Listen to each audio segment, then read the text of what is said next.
everybody, welcome to the channel. We are coming in today with our first handbag sew along. I am so excited for it. We will be sewing, let me slide over here, the pattern by Mrs. H, the Sling bag. This is a free pattern, so you can go over to the website, download the pattern, get your notions, your tools and whatnot, and get ready to put this together. So first of all, let me just say, start out with a few things I wanted to share with you. The first is, this is the finished bag, and I'm going to talk about some different notions and different things that you can use to complete your bag. Now you will notice when you do download the pattern, it does call for quilting cotton. You can use vinyl or faux leather like I have done, and then I'll just share with you throughout the sew along different things that I have done to accommodate for the changes, because I'm using a different type of fabric. But first, let me just share with you, here is the bag. Isn't she beautiful? And one of the things that you will notice that I have done for the bag, I have used strap ends and I have used rivets at the top. Sorry about that, my camera cut off, but you will notice that I used rivets here instead of sewing across, and I talk about that throughout the sew along. I am using a faux leather from Bo Do, and I'll leave that down in the description box. This probably isn't in stock, but I will link to her faux leather in her shop. I have the zipper pocket. I also have the slip pockets as well, and I talk about how you can do variations on the slip pocket. But this is the bag. I am so very happy with it, happy with how it came out. When you have finished your sew along, make sure that you tag me, NaturalDane, on Facebook or Instagram, and let me know that you have completed it and how you like your bag. Let me get into a couple of the tips and things for sewing with faux leather if you do decide to use it as I have. So make sure that you are using, and you may want to consider doing this anyway, make sure you are using your... Okay, so sorry, you will notice a little bit of the quality of the video change slightly. I having an issue with my main camera, but that is okay because the entire sew along is sewn under the higher quality than this. This is just my outro, my intro and outro for the video. But I wanted to get into some of the notions and share a couple tips and whatnot that I have. So remember, I said for my bag, I used and I love the way it turned out. I used a faux leather, and I used a quilting cotton, or cotton. It's a batik from Joann Fabrics. Let me just show you. It's a nice batik from Joann Fabrics. And so that's what I used, and you'll see me go over that when we go through the sew along. But if you are going to use a faux leather or thick fabric like that, make sure you have your jean needle. I'm going to hold this up, hopefully you can see that. Make sure you use a jean needle as you're going through. So far as my thread, I used and I'll just grab one here. This is a full roll. I use Mara 70 weight thread, and I purchased this from Waywack, and I will leave a link to Waywack, the thread that I use, down below. And I'll also link to my Amazon store for other handbag, wallet notions and stuff that I have purchased before. Take a look and see if that's something that you may be interested in as well. So that is the thread that I have used. All of my hardware came from, I believe all of my hardware for this, maybe aside from the rivets, because these were in my stash, so I don't remember where I got them from, but the hardware, the purse end straps here, the snap, all came from Emmeline bags. And then my interior zipper pocket was in my stash, but it came from Waywack when I ordered some zippers. And so, if you can't get these type of supplies from Waywack, because it is much cheaper. It came on, and Waywack was having a sale on their zippers. It was buy two get one free, and they were only like 12 cents each, as opposed to going to Joann's. But if that is your option and you don't have anything to match in your stash, then do that as well. Now for my particular bag, I chose to do the static, what's called the static strap.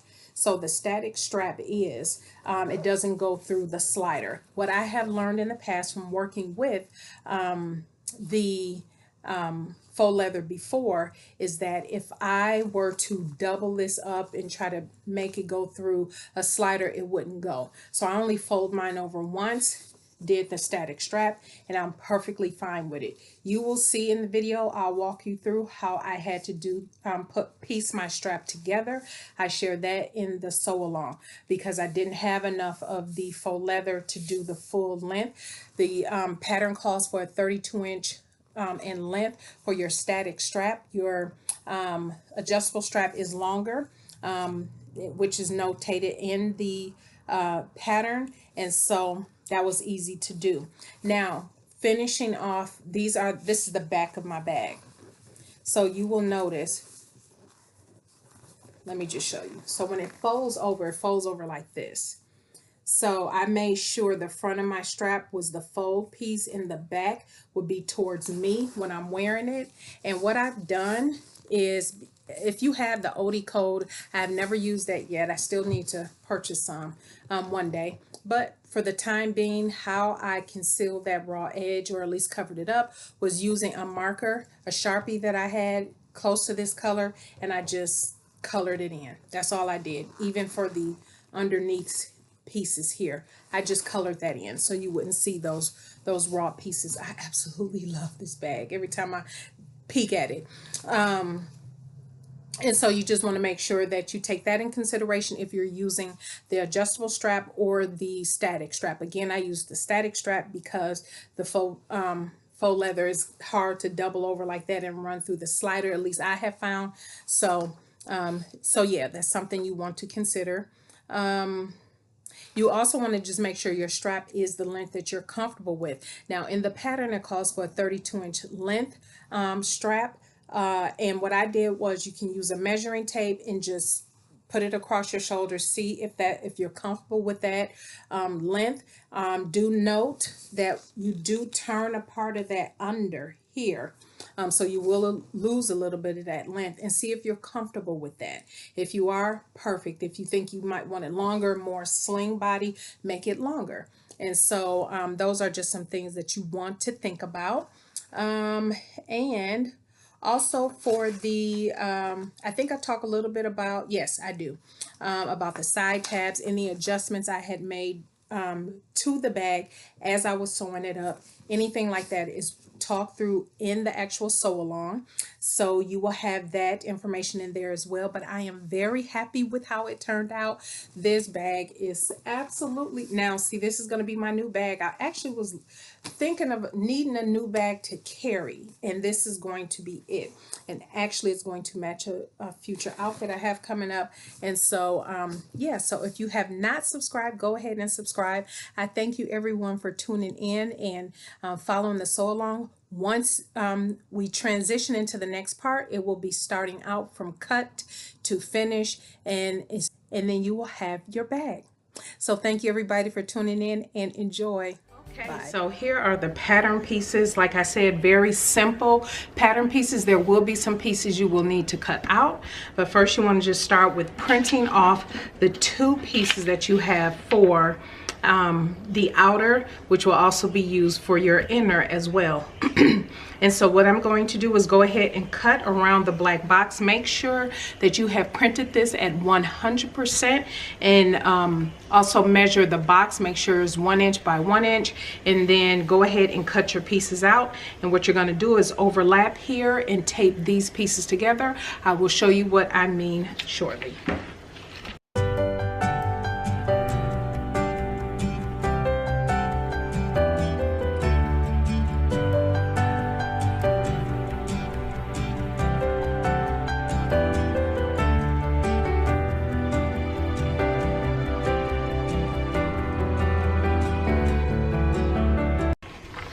So once you have all of your pieces cut out, you have this little area above the this kind of lip area above the top piece.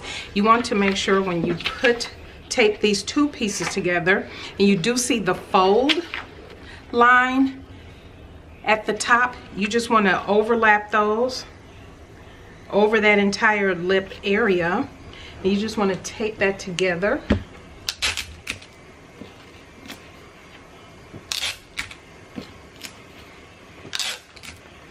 And I usually tape the front and the back, just in case anything comes loose. And you can use one long strip of tape, but I used multiple pieces. So here you have your pattern piece, and then you have some additional pieces that you will need to cut as well. So let's start with the slip pocket, because the slip pocket will be used for 2 pieces. So you have here the slip pocket, and also if you're going to do the optional zipped pocket. I will be doing the optional zip pocket as well, and so I am going to cut this out twice. And so what you need to do is measure 12 inches by 14 inches in height, and go ahead and cut out of your lining piece. You want to cut out your slip pocket, and you want to cut out one for your zipped pocket. And then for each of these, you also want to make sure that you have your SF101 or whatever lightweight fusible interfacing, and adhere those to those pieces. And a lot of people actually cut directly on the fabric. That is not my personal preference. For me, I tend to like to have my pieces cut out in advance. So all I have to do is just lay this down. If I make this bag again, all I have to do is grab out my pattern piece. The next piece you want to cut out is your for your side tabs.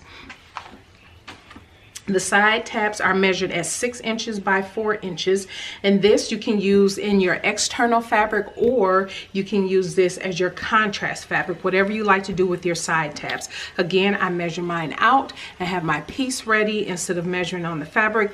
Couple things, I know that it will be accurate, but also because if I cut this again, all my pieces are ready. One other piece I cut out that the pattern does not recommend cutting out, or I would say doesn't mention to cut this out in advance. It just says to measure on the fabric. For me, because I do struggle a little bit with zipper placement, I go ahead and cut out the piece that I'll need to mark on the fabric to place my zipper in. So what I have done, and I have cut this a little larger than the measurements call for in the pattern, just to give me a little wiggle room for error. So it is 8 inches long, because you do need an 8-inch zip, and I cut mine a 1/2 inch high. So this is 8 inches by 1/2 inch here, and so I just cut that out just to have it ready.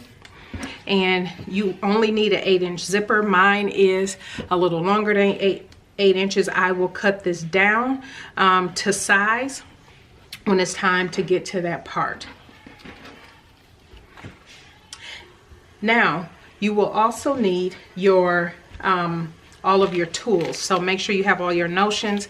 I have chosen, and I believe I picked all of this up from Emmeline Bags, but these are rectangular rings that I have picked up because I wanted rectangle. You can choose a different style or type that you like. I picked up my magnetic snap here, which I have. I've also picked up, and I took it out of the packaging just so you can see it, but these are end straps. I will show them. Hopefully you will see them in the camera there. But I have picked up these because I will be putting these on the ends of my straps. I will show you how I will do that later on. The pattern does not call for this, but I am using this just because my external fabric, my exterior fabric will be a faux leather. And then I'm also going to do some, these are rivets.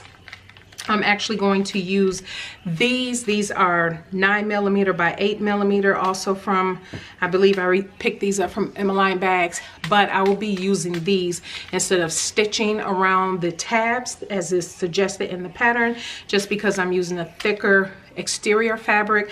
I don't want to struggle with that underneath my zipper, underneath my presser foot. So I'm going to use that as well, and I'll show you where I would do that. as you have seen, I am using this faux leather. This will be my exterior fabric because I want my bag to be super slouchy. I am going to use this faux leather. As you can tell, it has a nice backing.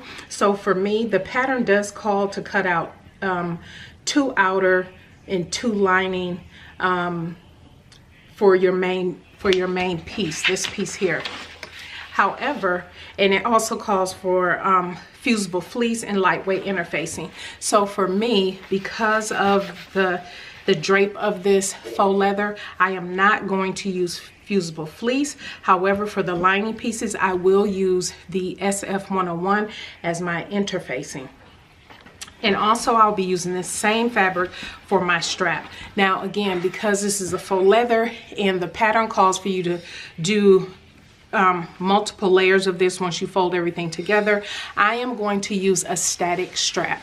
The pattern calls for either doing an adjustable strap that you can pull through a slider, but I have had experience in the past if I used a faux leather that was hard to go through an adjustable slider because of the thickness. Now there's 2 options. You can either adjust the width of the faux leather that you use so it's not as thick when you turn it over to go through the slider, or as I'm going to do in this particular pattern, because there is an option, I am just going to do a static strap, and the static strap is only 32 inches long by 6 inches wide.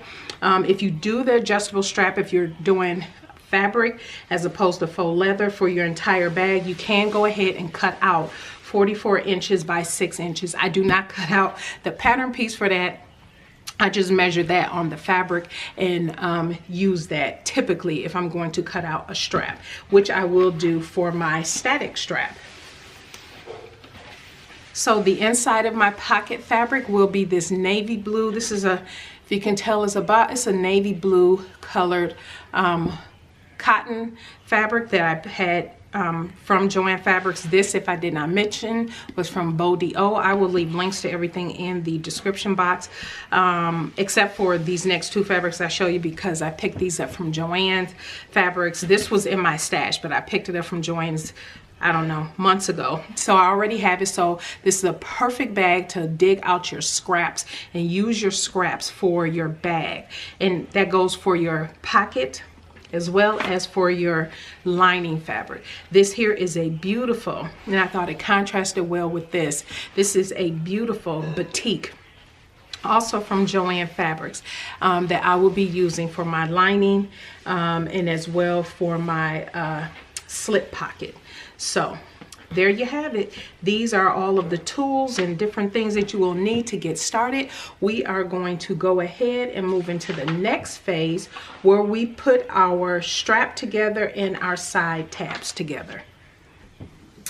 And just a quick tip, if you are cutting out your exterior fabric out of faux leather, and this pattern piece does cause it to be cut on the fold. If you're using something like a faux leather or something like that, obviously you can't do that, or at least you shouldn't. I would highly suggest that you trace your pattern piece out, then flip it over and trace it out, and then you can do that twice, so then you have your 2 full pieces that you need. I will show you what I mean. Okay, so as you can tell, I just marked and outlined where the pattern piece would go and mark the entire pattern piece, so I can just cut it all out as one piece instead of cutting it on the fold. And I did outline mine in the Sharpie. It's not going to go through the vinyl at all, but I know when I cut it out, I'll have to cut it out inside the line, because obviously if you use something as thick as a Sharpie, and it's not very thick, but you still want to make sure that you stick with the measurement size, because it can skew it a little bit, but I'm not worried about it. Or you can use a pen. If you have a marking pen, use a marking pen. If you have tailor's chalk that you can easily use whatever tracing tool that you would like, and do that if you're using faux leather or vinyl or marine vinyl, something to that nature, as your external fabric. Okay, so I have all of my pattern pieces cut out. What I have cut out are my my lining pieces. These are the interior of the bag lining pieces. You will notice for me, just another little tip for you all, if you have random pieces of interfacing like I do here, this is Pelon SF101, and you have scraps, I tend to use that to kind of jigsaw puzzle my pieces on, fuse my pieces onto my lining fabric. I don't worry about getting these very edges because it's going to get caught up in the seam allowance anyway, so it's not particularly necessary. But as long as you have a majority of your space covered in the interfacing, that is what you would need, and that's what you see here. I've jigsaw puzzled some scraps of some my interfacing on here, and here I have my slip pocket fabric, which I showed you earlier, which has also been interfaced, also jigsaw a couple pieces. And I also have my my zipper pocket piece as well. And of course,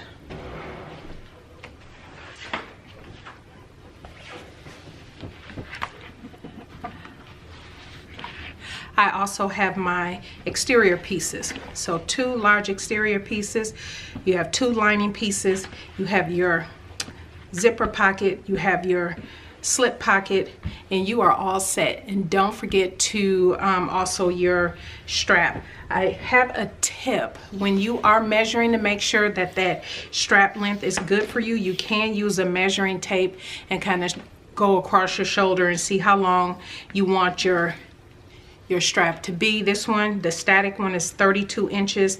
I did drape this across my shoulder and I felt that this was good. So yeah, that is it. And so from here, we're going to go ahead on and work on our creating the strap as well as creating our tabs.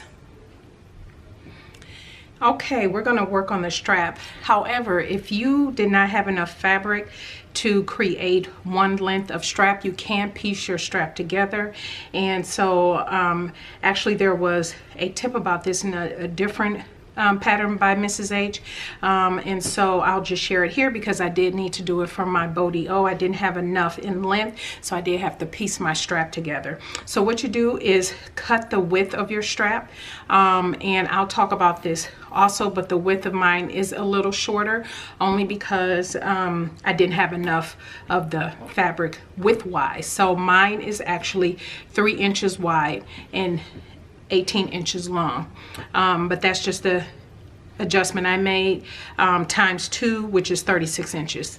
The static strap calls for 32. Mine will be roughly about that after I put this together. So what you do is put your pieces, after you cut them out, right sides together, and you overlap this top piece by 1/4 of an inch and leave 1/4 of an inch here showing. And what you do is stitch from this angle. Let me move my fingers. Stitch from this angle all the way down, back stitching at the start and finish, and then cut this away, which you will see here, and then you will have your long piece. So this now measures 30, let me just be sure here. So for me, this measures 33 inches, which is fine. So if you maybe, no, I'm sorry, 34 inches. This measured 34 inches. Sorry, I can't get it all in the camera for you, but that is for a static strap, what you would need. Now, if you're doing the adjustable strap, you can also do that same thing, right sides together, and make sure that you have the length of strap that you need. So let's go ahead and get started with making our strap. Okay, so if you are using a some type of vinyl for your exterior or for your strap, I highly suggest you do attach your walking foot. I have found that that has worked wonders, and as I had mentioned earlier, I am using the Janome HD 3000 for this. So we're going to go ahead and sew our strap together.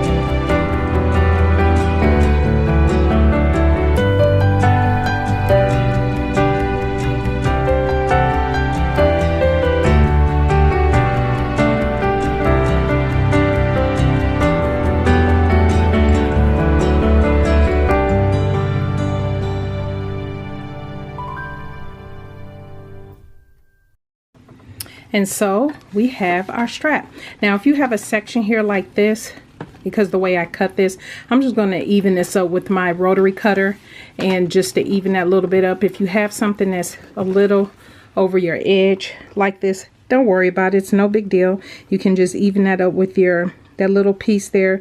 Even it up with your rotary cutter, you will be fine. But my strap is done. Now we are going to do the same thing with our tabs. Okay, so I have opted to go ahead and do the same thing with my straps, because I found as I was folding it, I thought this would be fine for just the tabs here, the side tabs. I decided to go ahead, instead of using that 6x4 piece, for me, I have cut this down to, I just cut the one piece in half and only end up using one of the pieces. So this is unfolded.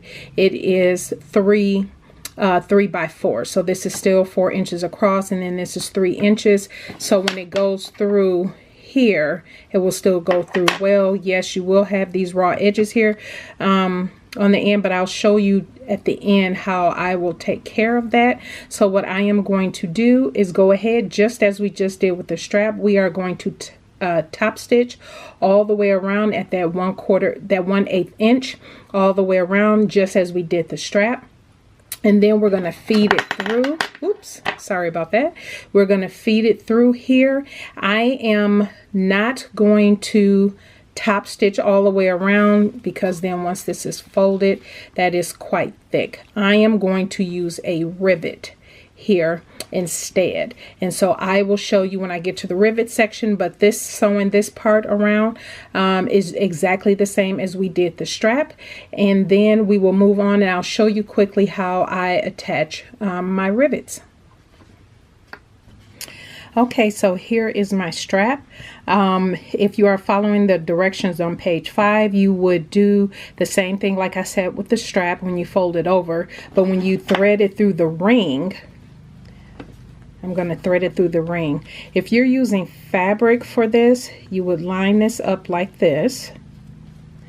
And if you do have, maybe you're working with an industrial machine, your industrial machine might be able to go through all of these really easily. I am just choosing from an aesthetic point to not do the stitching here, to have another line of stitching. I'd rather have rivets. So what I'm going to do is put 2 rivets on each side. I will show you how that looks here shortly. And the reason I purchased the strap ends is because I am going to add those to this end, so this raw edge is not showing. And so, like I said, if you are using fabric per the instructions of quilting cotton for your side tabs, go ahead, run it through your ring, and then top stitch all the way around the side tab to keep, obviously, to keep these ends together. Again, if you need to use your walking foot, and then make a little box per the instructions around again. So I have here my press here. This is what I purchased from Gold Star Tools. I know that there are mixed reviews on this setting tool, but I have had no problems with it. And then I have these punches that I ordered off of Amazon. Again, it will be linked in the description box. But what I use out of that is this little piece, if you can see here, if it'll zoom in. This is just a little hole punch that I use when I punch my holes. And so what I have done is I've punched the holes in these two. I've put the strap through the ring and then stabilized it with these clips so it doesn't shift. And then I put the punches in using this punch press. And then I will use the rivet cap die and press to close the cap up. So I will show you that now. Okay, what you see me here doing is putting that little piece up underneath the press plates and just kind of punching a hole through them. And it creates a nice little hole. It can get a little tricky to do, but it can be done. And as you can tell with my little little plate underneath there, I have really used this thing up quite a bit. Lots of holes in that, but this is how I would use the punch in order to create my holes. Okay, as you can tell, my rivets are in. Again, the pattern doesn't call for this. I'm just doing this for aesthetic purposes. I think it will look really nice once the bag is completed. And as you can tell with my particular punch, I don't have the press or the die for the actual hole punch. So I use that kit that I showed you. I would prefer, and I will get in the future, the dies that go with the press tool to make hole punches, because it's much easier than using that little piece trying to line it up underneath. As you can tell from what I just showed you, making sure everything kind of line up. And if you're rivets, if you do rivets and they are slightly off, this one is slightly, just a little bit. This one could have been moved over a little bit. No big deal.